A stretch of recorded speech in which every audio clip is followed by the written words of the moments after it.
కొరింథీయులకు రాసిన మొదటి పత్రిక మొదటి అధ్యాయం 13వ వచనం నుంచి 17వ వచనం వరకు చదువుకుందాం.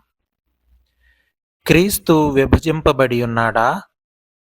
పౌలు మీ కొరకు సిలువ వేయబడిన పౌలు నామమున మీరు బాప్తిస్మము పొందితిరా?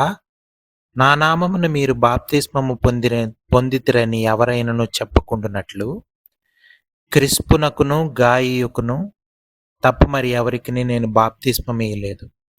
అందుకై దేవునికి కృతజ్ఞతాస్తుతులు చెల్లించుచున్నాను.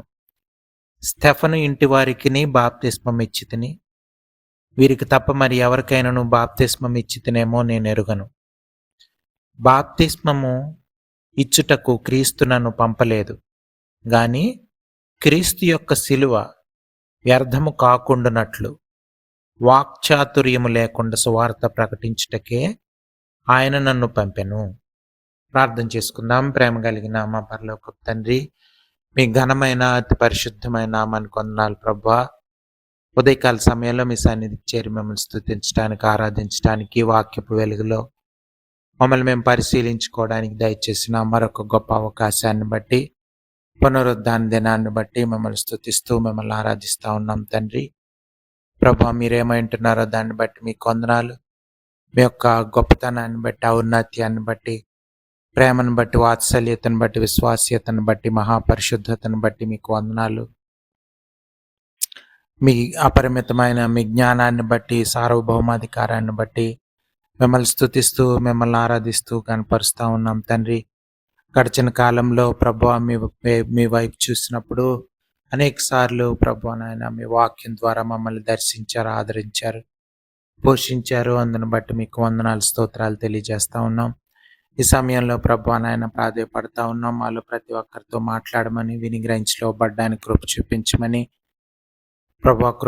ప్రభా ప్రాధేయపడతా ఉన్నాం తండ్రి. సహాయం దయచేయండి. ప్రతి ఆటంకాన్ని, అంధకార శక్తిని లయపరిచి ప్రభా మీ యొక్క స్వరం వినడానికి కృప చూపించమని ప్రాధేయపడతా ఉన్నాం తండ్రి. సహాయం దయచేయండి.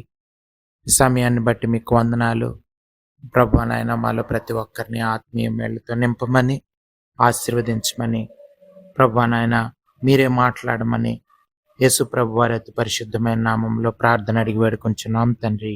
ఆమెన్. చాలాసార్లు మనం కుటుంబాలని, లేకపోతే సువార్త పరిచర్యల్ని, సంఘాలని పరిశీలించినప్పుడు ఈ రోజుల్లో ఎక్కువగా ఐక్యత అనేది మనం చాలా తక్కువగా గమనిస్తాం. కుటుంబంలో ఐక్యత, లేకపోతే సంఘంలో ఐక్యత, పరిచర్యల్లో ఐక్యత, మనుషుల మధ్య ఐక్యత, విశ్వాసుల మధ్య ఐక్యత చాలా తక్కువగా కనిపిస్తూ ఉంటుంది. మనకి ఈవెన్ బైబిల్లో కూడా చూస్తే పౌలు భక్తుడు పరిచర్య చేసినప్పుడు ఆ యొక్క మొదటి శతాబ్దంలోనే అనేక సమస్యలు సంఘంలో, వాళ్ళ పరిచర్యల్లో సమస్యలు గమనిస్తూ ఉంటాం. వాళ్ళలో ఐక్యత లోపించిన సందర్భాలు మనం చాలా గమనిస్తూ ఉంటాం. అటువంటి ఒక సందర్భంలో పౌలు భక్తుడు ఈ యొక్క కొరింథీ సంఘానికి రాస్తున్నటువంటి ఉత్తరంలో, ఈ యొక్క పత్రికలో మనం చదివితే ఈ భాగం మనం చదువుతున్నప్పుడు మనకు అర్థమవుతుంది. చాలా వాళ్ళల్లో కొంచెం ఐక్యతలు అంటే మనుషులకి అంటే కొంతమంది పౌలు వైపు, కొంతమంది ఇంకొక వైపు, అలాగా అపోల్లో వైపు తిరిగిపోయినట్లు దాన్ని గమనించి ఈ ఉత్తరం రాసినట్లు, అటువంటిది ఉండకూడదని చెప్పడానికి పౌలు భక్తుడు రాసినటువంటి మాటలు ఇక్కడ మనం గమనిస్తూ ఉన్నాం. అంటే ఆ యొక్క మాటలు మనం చూస్తుంటే వాళ్ళ మధ్య హార్మనీ లేదని,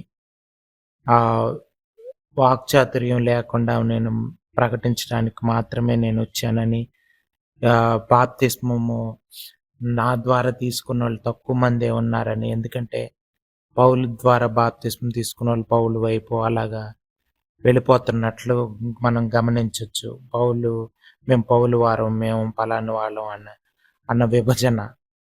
అందుకనే మొట్టమొదటి మాటే ఆ యొక్క 12వ వచనంలో చూస్తే మీలో ఒకడు నేను పౌలు వాడను, ఒకడు అపోల్లో వాడను, మరి ఒకడు కేఫా వాడను, ఇంకొకడు నేను క్రీస్తు వాడనని చెప్పుకొనుచున్నారని నా తాత్పర్యం అని 12వ వచనంలో తెలుసు. అంటే దీనికోసం చెప్పబడిన మాటలు.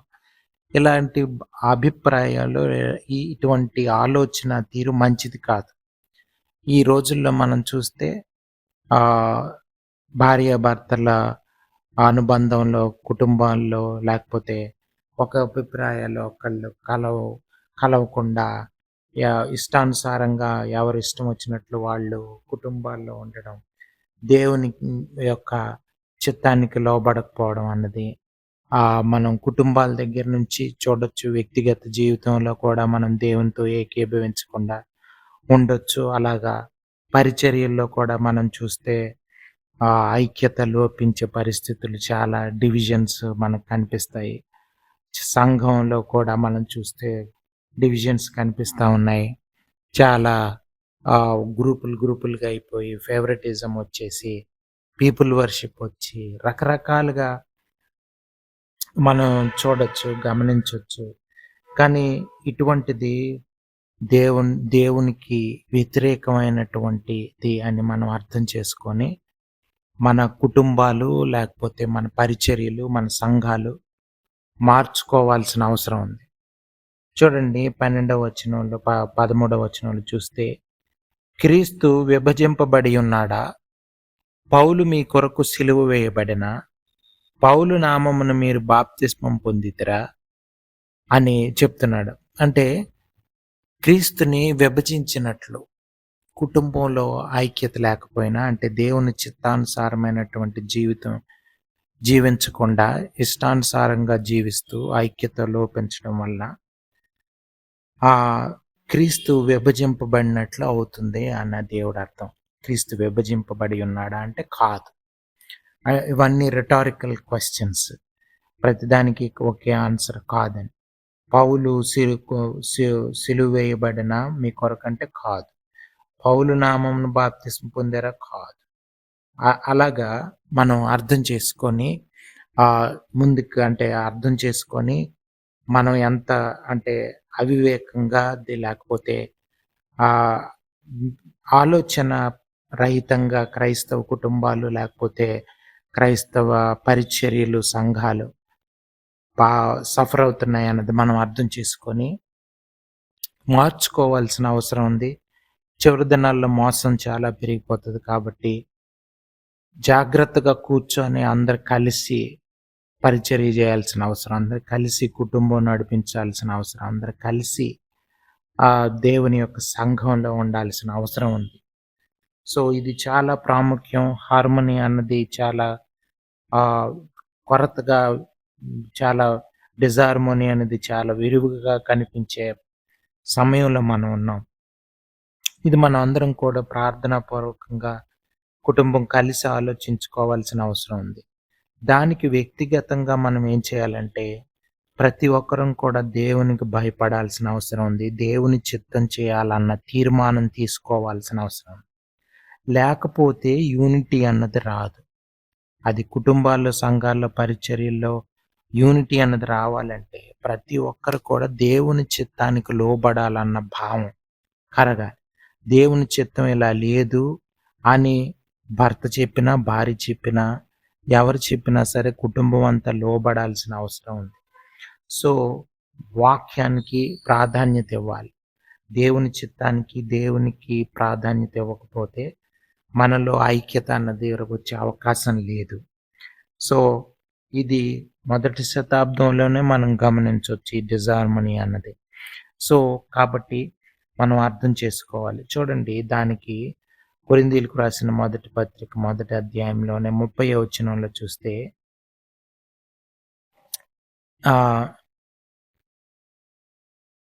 అయితే ఆయన మూలముగా మీరు క్రీస్తు యేసునందున్నారు.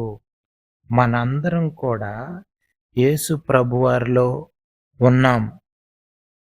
మన అందరం కూడా చూడండి 29లో చూస్తే ఎన్నికైన వారిని వ్యర్థము చేయుటకు లోకములో నీచులైన వారిని, తృణీకరింపబడిన వారిని, ఎన్నిక లేని వారిని దేవుడు ఏర్పరచుకొని ఉన్నాడు.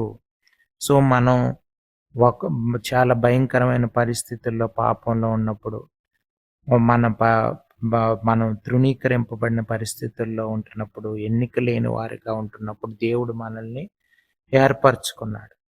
సో కేవలం దేవుని కృప వలన, యేసు ప్రభు వారి వలన, మనం దేవుని ప్రణాళికల వలన, పరిశుద్ధాత్మ దేవుని యొక్క ఒప్పింపు వలన మనందరం కూడా యేసు ప్రభు వారు చేసిన సిలువ కార్యం వలన, యేసు ప్రభు వారిలో మనం ఉండడానికి దేవుని ప్రణాళిక చొప్పున మనం ఉన్నామన్నది, ఎవరైతే దేవుని కొరకు జీవించాలని, దేవుని మార్గంలో యేసు ప్రభు వారు చూపించిన మార్గంలో ప్రయాణం చేయాలని, ఆ మార్గమే సత్యం అని నమ్ముతున్నాము, ప్రయాణం ప్రారంభించాము, వాళ్ళందరూ అర్థం చేసుకోవాల్సింది, మనందరం ఒకటిగానే ఉన్నాం, క్రీస్తు యేసులో ఉన్నాం.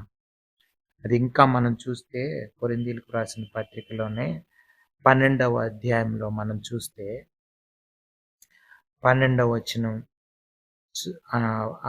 చదువుతున్నాను చూడండి. ఎలాగు శరీరము ఏకమై ఉన్నను అనేకమైన అవయములు కలిగి ఉన్నదో, ఎలాగు శరీరము యొక్క అవయవములన్నీ అనేకములై ఉన్నను ఒక్క శరీరముగా ఉన్నవో, అలాగే క్రీస్తు ఉన్నాడు. మనందరం డిఫరెంట్ పర్సనాలిటీస్, అంటే రకరకాల పనులతో దేవుడు, అంటే మనల్ని సంఘంలో కావచ్చు, కుటుంబంలో కావచ్చు, తండ్రి రోల్ వేరు, అలాగే భార్య రోల్ వేరు, అలాగే పిల్లల యొక్క రోల్ వేరు కుటుంబంలో. అలాగే మనం చూస్తే మీరు చూడండి, సంఘంలో కూడా పెద్దలైన వారు, అలాగే సంఘ కాపరిగా ఉంటున్న వాళ్ళు, లేకపోతే స్త్రీలు, లేకపోతే పిల్లలు, అలాగా బోధకులు, ఇలాగ రకరకాలుగా ఎవరి పనుల్లో వాళ్ళు సంఘంలో దేవుని చేత నియమించబడిన సంఘంలో ఉంటారు. పనులు వేరువేరుగా ఉన్నాయి. మనకి దేవుడు ఉపజెప్పిన పనులు, భర్తకి పని వేరు, అలాగే భార్య యొక్క పని వేరు. ఇలాగ మనం చూస్తే పరిచర్యల్లో అలాగ రకరకాల రెస్పాన్సిబిలిటీస్లో ఒక్కొక్కరు ఉంటారు. మన అవయవాలు ఎలాగైతే ఒక చెయ్యి చేసే పని కాలు చేయదు, కాలు చేసే పని చెయ్యి చేయదు, అలాగే కన్ను, ముక్కు, రకరకాలుగా మనం చూసి చెవి, రకరకాల రెస్పాన్సిబిలిటీస్ అవయవాలకు ఉన్నాయి. చూడడానికి, వినడానికి, వాసన చూడడానికి, అలాగే శరీరం, ఇవన్నీ కూడా మనం చూస్తే అన్నీ కూడా ఒకే బాడీలో పార్ట్స్ ఇవన్నీ కూడా కదా, శరీరంలో ఉన్నటువంటి అవయవాలు. అలాగే మనం డిఫరెంట్ రోల్స్లో ఉన్న కూడా మనం ఒకటిగా ఉండాల్సిన అవసరం ఉంది. శరీరం చూడండి, ఒక్కొక్కటి ఒక్కొక్క పని చేస్తుంటే, కానీ అన్నీ కలిసి ఒకే పని చేస్తాయి. సో ఇది మనం చూస్తాము, ఆలోచిస్తాము, వింటాము, ఆ తర్వాత వాటన్నిటికీ అన్నీ ఏకమయ్యి కాళ్ళు అక్కడికి నడిపిస్తాయి, చేతులు పనులు చేస్తుంటాయి. రకరకాలుగా మనం చూస్తే అవయవాలన్నీ ఒకే దీంట్లో ఒక ఏకముగా, ఒక శరీరంలో భాగంగా వేరువేరుగా ఉన్న కనిపించినప్పటికీ, వేరువేరు రెస్పాన్సిబిలిటీస్లో ఉన్నప్పటికీ ఏకంగా. అలాగే మనం దేవునిలో మనం చూసినా సరే, తండ్రి, అలాగే కుమారుడు, పరిశుద్ధాత్మ దేవుడు, అయితే ముగ్గురు వ్యక్తులుగా మనకు కనిపించి, ముగ్గురు రోల్స్ లాగా మనకు కనిపించిన, అంటే వాళ్ళు చేసే పనులు, విశ్వాస జీవితంలో మనం చూస్తే రక్షణ ప్రణాళిక దేవుని తండ్రి దగ్గర నుంచి వచ్చింది. అలాగే ఆ పరిశుద్ధాత్మ దేవుడు ఒప్పింపబడినప్పుడు మనం యేసు ప్రభు వారు సిలువలో చేసిన కార్యాన్ని మనం నమ్మాం. అలాగే యేసు ప్రభు వారు రక్షణ మార్గాన్ని చూపించారు. ఆయన జీవించి చూపించినటువంటి జీవితం, ఇవన్నీ కూడా యేసు ప్రభు వారి యొక్క పనులు. అలాగే పరిశుద్ధాత్మ దేవుడు మనల్ని ఒప్పించడం, మనల్ని ఆదరించడం, మనం వాక్యం చదువుతున్నప్పుడు బోధించడం, యేసు ప్రభు వారి గురించి, ఆయన మార్గం గురించి మనకు అర్థమయ్యేలాగా మనకు వివరించి చెప్పి మనల్ని ఆదరించేది పరిశుద్ధాత్మ దేవుడు. అలాగా దేవుని యొక్క రోల్స్ ముగ్గురు వ్యక్తులుగా కనిపిస్తూ వేరువేరుగా కనిపించినప్పటికీ, కానీ ముగ్గురు కూడా ముగ్గురు వ్యక్తులుగా ఉన్న ఒకే దేవుడు. తండ్రి, కుమార, పరిశుద్ధాత్మ దేవుడు. ఇది ఇటువంటి ఐక్యతని మనం అర్థం చేసుకొని, ఇది మన కుటుంబాల్లో కనిపిస్తే చూడండి చాలా క్రైస్తవ జీవితం అనేది అర్థం చేసుకొని మనం జీవించి పరిశుద్ధాత్మ దేవునికి, తండ్రికి మనం యేసు ప్రభు వారి యొక్క చిత్తానికి మనం లోబడుతున్నప్పుడు, దేవుని చిత్తానికి లోబడినప్పుడు ఒక అద్భుతమైన ఒక కుటుంబం, ఒక అద్భుతమైన పరిచర్య, ఒక అద్భుతమైనటువంటి సంఘం తయారయ్యే అవకాశం ఉంటది. కానీ దీనికి ఆటంకాలు లేకపోతే ఇవన్నీ వస్తాయి. అందులో ముఖ్యంగా యూనిటీ లేకపోతే సైతానికి ఇంకేం పర్వాలేదు. సో, సైతాను వాడికి ఏమి బాధ ఉండదు.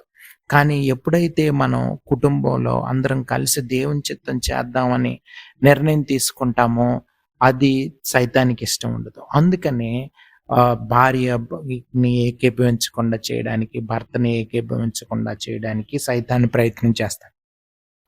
అంటే ఇండివిడ్యువల్స్‌లో ఎవరినో ఒకరిని కుటుంబంలో పాడగొడితే మిగతా అంతా డిస్‌రప్ట్ అయిపోయేటట్లు కుటుంబ వ్యవస్థ దేవుడు స్థాపించినటువంటి పవిత్రమైనటువంటి ఆ భార్యాభర్తల సంబంధం లేకపోతే కుటుంబ వ్యవస్థని కూలగొట్టడానికే ఆ సైతాను ప్రయత్నం చేస్తాడు. అలాగే మన సంఘాలు యూనిటీగా, ఐక్యతగా దేవుని చిత్తంలో చేయడంలో ఉండకుండా ఉంటే సైతానికి ఏ ప్రాబ్లం లేదు. సో, ఎవరో సంఘ కాపరి లేకపోతే పెద్దలు ధనానికి ఈ లోకంలో ఉన్న చీప్ ప్ర నేమ్స్‌కి వాటికి అంటే పేరు ప్రతిష్టలకి వాటికి లొంగిపోతే ఆ సంఘంలో దేవుని చిత్తం జరగకుండా ఉండే అవకాశం ఉంటది. అలాగా దేవ్ దే మా అలాగా సంఘం అభివృద్ధి చెందకుండా అయిపోతది. మనుషులు పెరగొచ్చు, లేకపోతే బిల్డింగ్ పెద్దదైపోవచ్చు, కానీ దేవుని చిత్తానుసారమైనటువంటి సంఘంగా విస్తరించే అవకాశం కోల్పోతాం. సో, ఇటువంటి సంఘాలు, ఇటువంటి పరిచర్యలు, ఇటువంటి కుటుంబాలే మనకి అనేకంగా క్రైస్తవ్యంలో మనకు కనిపిస్తా ఉన్నాయి. ఉదయకాల సమయంలో మనం భారం కలిగి దేవునిలో ఈ వాక్యాన్ని అర్థం చేసుకొని మనకు వ్యక్తిగత జీవితాల్ని, కుటుంబాల్ని, అలాగే పరిచర్యల్ని మార్చుకోవాల్సిన అవసరం ఉంది. చూడండి, కొరింథీయులకు రాసిన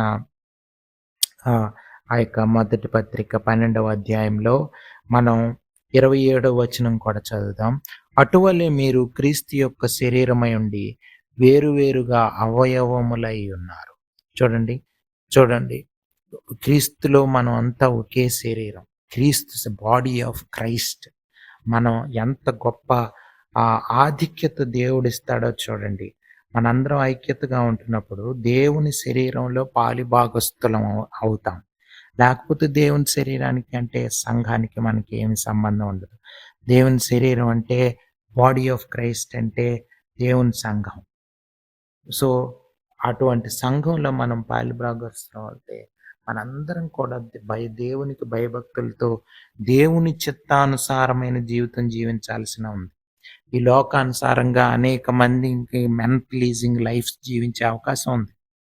మనందరం కూడా మనుషులందరూ మనల్ని పొగడొచ్చు, మనుషులందరూ మనల్ని హెచ్చింపజేయొచ్చు. మీరు గొప్పవాళ్ళు, భలే వాక్యం చెప్తున్నారు, మీరు భలే మనుషులతో భలే నడుచుకుంటున్నారు అనిపించవచ్చు. కానీ దేవుని చిత్తం జరిగించకపోతే మనం దేవుని శరీరంలో పాలిభాగస్తులమయ్యే అవకాశం లేదు. మన కుటుంబాలు విచ్ఛిన్నమైపోయినట్లు, మన పరిచర్యలు, మన సంఘాలు ఎలాగైతే ఇప్పుడు చాలా భయంకరమైన పరిస్థితుల్లో ఉన్నాయో అలాగే మనం కూడా అయిపోతాం. మనం కూడా దేవుని శరీరంలో పాలిభాగస్తులమయ్యే అవకాశం కోల్పోతాం. చూడండి, ఈ మాటలు చాలా వార్నింగ్స్. ఈ చివరి దినాల్లో మనకి దేవుడిస్తున్నటువంటి హెచ్చరికలు. మార్చుకోవాల్సిన అవసరం ఉంది. చాలామంది పట్టించుకోవట్లేదు. చాలామందికి అవసరం లేదు. కానీ మనం చూడండి, యేసు ప్రభువారు మనల్ని మనిష్టానుసారంగా ఉండడానికి దేవుడు మనల్ని ఇది చేయలేదు. మొదటి కొరింథీయులకు రాసిన పత్రిక 6వ అధ్యాయం, మొదటి కొరింథీయులకు రాసిన పత్రిక 6వ అధ్యాయం చివరి 2 వచనాలు 19, 20 చదువుతున్నాను చూడండి. మీ దేహము దేవుని వలన మీకు అనుగ్రహింపబడి మీలోనున్న పరిశుద్ధాత్మకు ఆలయమై ఉన్నదని మీరెరుగరా? మీరు మీ సొత్తు కారు, విలువ పెట్టి కొనబడిన వారు కనుక మీ దేహముతో దేవుని మహిమపరచుడి. మనల్ని దేవుడు ఎందుకు ఎన్నుకున్నాడు, రక్షించుకున్నాడు అంటే ఈ లోకం నుంచి వేరు చేసి మనల్ని పరిశుద్ధమైన జీవితం వైపు ప్రయాణం చేయడానికి ఎందుకు మనల్ని దేవుడు రక్షించుకున్నాడు అంటే మనం దేవుని మహిమార్థం జీవించడానికి, దేవుని మహిమ కొరకు, అంటే మన కుటుంబాల ద్వారా దేవుని నామం మహిమపరచబడాలి. దేవుని చిత్తం చేసినప్పుడు జరిగేది ఇదే. దేవుని నామం మహిమపరచబడుతుంది. లేదు మన మన ఈ సంఘానికి ఆ పాస్టర్ గారి పేరు మీద ఆ పాస్టర్ గారు నచ్చి, లేకపోతే ఆ యొక్క పెద్దలు నచ్చి, లేకపోతే రకరకాల ఎన్విరాన్మెంట్లు నచ్చి, ఆ యొక్క వర్షిప్ స్టైల్స్, మ్యూజిక్ నచ్చి, ఈ ఈ విధంగా మనం గాని సంఘాలకు వెళ్తుంటే అది అటువంటి ఆలోచన తీరుని అటువంటి దాన్ని దేవుడు సపోర్ట్ చేయట్లేదని మనం అర్థం చేసుకోవాలి. వాక్యం సపోర్ట్ చేయట్లేదు. చూడండి, మీరు మీ దేవుని వలన మీకు అనుగ్రహింపబడిన మీలోనున్న పరిశుద్ధాత్మక ఆలయమై ఉన్నారు. అంటే మన శరీరం దేవునికి టెంపుల్ లాగా ఉంది. పాత నిబంధన గ్రంథంలో టెంపుల్ సపరేట్‌గా బయట ఉండేది. కానీ ఈ నూతన నిబంధన సమయంలో యేసు ప్రభు వారి మరణ పునరుద్ధానాల తర్వాత మన హృదయమే దేవుని ఆలయం. మనం చూసి పెద్ద పెద్ద సంఘాలను చూసి పెద్ద పెద్ద ఈ యొక్క కట్టడాలను చూసి మనం ఆకర్షింపబడతాం. మనిషి అటువంటి ఆలోచన తీరులో ఉంటాడు. అబ్బా! ఎంత మంచి ఇది. మనం చాలాసార్లు చాలామంది మనల్ని అడుగుతా ఉంటారు. మీరు ఏ చర్చికెళ్తారంటే, మన చర్చి ఒకవేళ చాలా చిన్న ఒక రూమో, ఒక ఇల్లు అందులో కూడుకుంటూ ఉంటే, మనం పలానా దగ్గర అంటే, ఎందుకు అంత చిన్న దానికి వెళ్తున్నారు? పెద్దదక్కడ సిటీ సెంటర్‌లో ఒక పెద్ద కట్టడం ఉంది. అక్కడికెళ్ళొచ్చు కదా! అని చాలామంది తెలియని వాళ్ళు మనల్ని అడుగుతా ఉంటారు. మీకు ఒకవేళ ఇటువంటి అనుభవం ఎదురైతే మీకు తెలుస్తుంది. ఎందుకంటే వాళ్ళకి తెలీదు. వాళ్ళు అటువంటి ఆహ్, స సంఘాలతో ఐడెంటిఫై చేసుకోవాలని, అటువంటి ఫేమస్ పర్సనాలిటీస్‌తో ఐడెంటిఫై చేసుకోవాలని, ఫేమస్ పీపుల్‌తో ఐడెంటిఫై చేసుకోవాలన్న అభిప్రాయం మనుషుల్లో కలుగుతది. మనుషులకుంటది. సో, అటువంటి అభిప్రాయం ఉంటే మనం దేవుని చిత్తానుసారమైనటువంటి సంఘం కట్టే అవకాశం ఉండదు. దేవుని చిత్తానుసారమైనటువంటి కుటుంబంగా, విశ్వాసులుగా ఉండే అవకాశం ఉండదు. ఆలోచించుకుందాం. చూడండి, ఇంకా మనం ముందుకెళ్దాం. ఆలయమై ఉన్నారు మీరెరుగరు. మీరు మీ సొత్తు కారు, విలువ పెట్టి కొనబడిన వారు కనుక మీ దేహముతో దేవుని మహిమపరచుడి. సో, కాబట్టి మనం దేవుణ్ణి మహిమపరచాలి. దేవుని చిత్తం చేయడం ద్వారా దేవుని నామం మహిమపరచబడాలా. మన కుటుంబాలు ఏ పని చేసినా సరే దేవుని నామం మహిమార్థం మనం చేయాలన్నది మనం అర్థం చేసుకోవాలి. మనం తిన్నా అన్నం పానాలు ఇవన్నీ కూడా దేవుని మహిమార్థం మనం మనం చేయాల్సిన అవసరం ఉంది. తీతుకు రాసిన పత్రికలో మనం చూస్తే 2వ అధ్యాయం 14వ వచనం చదువుతున్నాను చూడండి. తీతుకు రాసిన పత్రిక 2వ అధ్యాయం 14వ వచనం. ఆయన సమస్తమైన దుర్నీతి నుండి మనల్ని విమోచించి సత్క్రియల యందు ఆసక్తి గల ప్రజలను తన కోసరము పవిత్రపరచుకొని తన సొత్తుగా చేసుకొనుటకు తను తానే మన కొరకు అర్పించుకొనెను. దేవుడు మనల్ని తన సొత్తు అంటే ట్రెజర్ లాగా ఫీల్ అవుతున్నాడు. తన సంపద లాగా దేవుడు మనల్ని దానికోసం ఆయన మనల్ని చూసే విధానం ఏంటంటే ఆయన సంపద మనం. అటువంటి జీవితం మనం జీవించినప్పుడు దేవుని యొక్క సిలువ కార్యం నిజంగా అర్థమైతే, అందుకనే ఆయన అంత ఘోరమైనటువంటి శ్రమ సిలువలో అనుభవించి మన కోసం మనల్ని ఈ లోకం నుంచి, పాపం నుంచి, శరీరానుసారమైనటువంటి జీవితం నుంచి తప్పించటానికి, ఆత్మానుసారమైనటువంటి జీవితం వైపు మనల్ని నడిపించటానికి, పవిత్రమైనటువంటి ఒక అద్భుతమైనటువంటి ఒక జీవితాన్ని మనకివ్వడానికి, ఆ యొక్క నిత్య జీవంలో మనల్ని ఉంచటానికి, నిత్యంగా ఆయన మనతో కూడా గడపడానికి, మనతో కలిసి ఉండడానికి దేవుడు మనల్ని ఎన్నుకున్నాడని, ఏర్పరచుకున్నాడని మనం అర్థం చేసుకొని, అటువంటి జీవితం జీవించడానికి మనం తీర్మానించుకోవాలి. చూడండి, ఐక్యత అనేది చాలా ప్రాముఖ్యమైనది. మత్తయి సువార్తలో మనం చూస్తే ఆయన ఆహ్, చివరి అధ్యాయం 28వ అధ్యాయంలో చివరి వచనాలు చదివితే, మీరు కాబట్టి మీరు వెళ్ళి సమస్త జనులను శిష్యులనుగా చేయుడి. తండ్రి యొక్కయు, కుమారుని యొక్కయు, పరిశుద్ధాత్మ యొక్కయు నామములోనికి వారికి బాప్తిస్మమిచ్చుచు, నేను మీకు ఏ ఏ సంగతులను ఆజ్ఞాపించితినో వాటినన్నిటిని గైకొనవలెనని బోధించుడి. చూసారా? అంటే మనందరం ఐక్యంగా ఉండడానికి, యూనిటీ ఉండడానికి దేవుడు చెప్తున్నాడు. మనందరం కూడా ఒకే నామంలో, అంటే తండ్రి, కుమార, పరిశుద్ధాత్మ దేవుని నామంలో బాప్తిస్మం పొందాం. అది మనం అర్థం చేసుకోవాలి. సో, ఐక్యంగా మనం ఉండాలి. యూనిటీ అనేది చాలా ప్రాముఖ్యం. ఆ యూనిటీ అనేది ఊరకనే రాదు. మనందరం కలిసి ఒక దగ్గరికెళ్దాం, పిక్నిక్‌కెళ్దాం, భోంచేద్దాం, అక్కడ మనం ప్రార్థన చేసుకుందాం.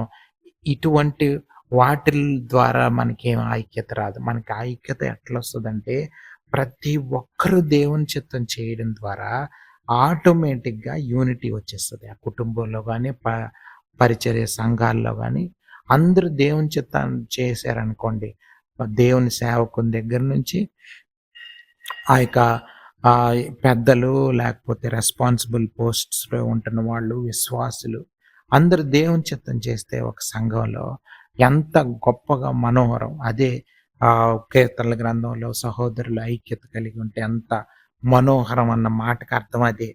అది అందరూ కలిసి ఐక్యంగా ఉంటే గొప్ప అద్భుతమైనటువంటి యేసుప్రభువారు అందుకే చెప్పారు, ఎక్కడ ఇద్దరు ముగ్గురు నా నామమున, అంటే ఐక్యంగా ఒకే మనసుతో, అంటే దేవుని చిత్తం చేద్దాము అని తీర్మానించుకొని ప్రార్థన చేస్తున్నారో, కుటుంబం అంతా కలిసి ఏక మనస్సుతో ప్రార్థన చేస్తే ఆ ప్రార్థన దేవుని చెంతకెళ్తది. ఒక్కొక్కరు ఒక ఆలోచనలతో ఉండి వీళ్ళు దేవుని చిత్తం చేయరు, దేవుని చిత్తం కాకుండా ఒకరికొకరు నా అభిప్రాయమే నెగ్గాలి, నా అభిప్రాయమే నెగ్గాలి అన్న పరిస్థితుల్లో కుటుంబాలు, సంఘాలుంటే ఇంకా ఐక్యత వచ్చే అవకాశం లేదు.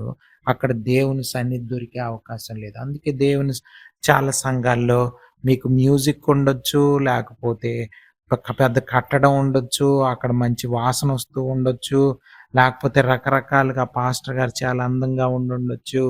ఆహ్, ఏదైనా సరే దేవుని సన్నిధి దొరికే అవకాశం ఉండదు.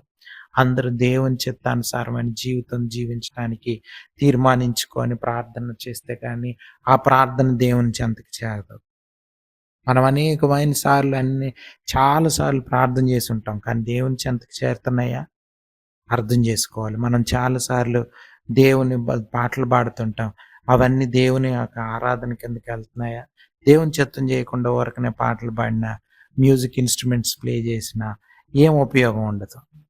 మనం చేసే ప్రార్థనలు, మనం చేసే ఆరాధనలు దేవుని సన్నిధికి చేరాలని, అటువంటి జ్ఞానం పరిశుద్ధాత్మ దేవుడు మనందరికి దయచేయాలని ప్రార్థన చేసుకుందాం. ప్రేమ కలిగిన మా పరలోకపు తండ్రి, మీ ఘనమైన అతి పరిశుద్ధమైన నామానికి వందనాలు ప్రభువా. ఉదయకాల సమయంలో ప్రభువా మాతో క్లారిటీగా ప్రభువా మాతో ఒకసారి మాట్లాడినందుకు మిమ్మల్ని స్తుతిస్తున్నాం. విన్న ప్రతి ఒక్కరూ విని గ్రహించి లోబడ్డానికి సహాయం దయచేయండి. ప్రభువా నాయన వాక్యం హృదయంలో భద్రపరచమని, ప్రతి ఆటంకాన్ని, అంధకార శక్తిని లయపరిచి ప్రభువా నాయన వాక్యం అభివృద్ధి చెందడానికి కృప చూపించమని, విన్న ప్రతి ఒక్కరిని ఆత్మీయమైన మేళ్లతో దీవించి ఆశీర్వదించమని, ఘనత మహిమ ప్రభావాలు మీకే ఆరోపిస్తూ యేసు ప్రభువారి అతి పరిశుద్ధమైన నామంలో ప్రార్థన అడిగి వేడుకొంచున్నాం తండ్రి. ఆమేన్.